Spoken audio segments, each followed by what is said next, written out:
Jom dijemput ketua guru rumah sukan Topes. Seterusnya, tempat ketiga keseluruhan menjadi milik Rumah Sukan Nila dengan jumlah kutipan 2,185.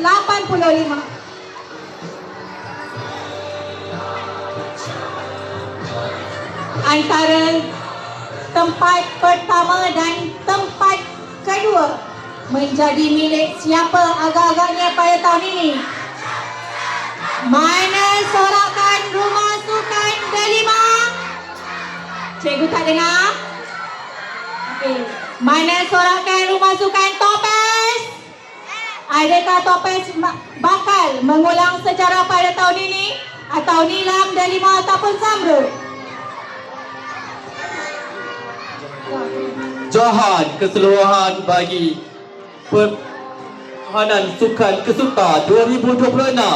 Tahniah dan syabas diucapkan kepada Rumah Zamrud dengan jumlah pungutan markah 2,429 menjadikan Rumah Sukan Zamrud setelah sekian lamanya kami menanti, akhirnya Zamrud menjadi juara bagi Kesuta 2026. Tahniah diucapkan.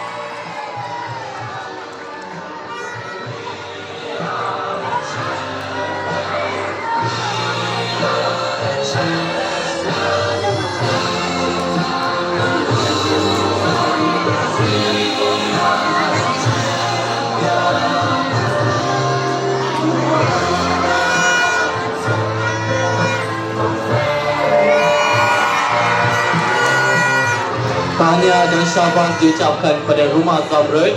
Seterusnya secara tidak langsung, naib Johan keseluruhan disandang oleh Rumah Delima dengan pungutan mata 2,253. Dipersilakan.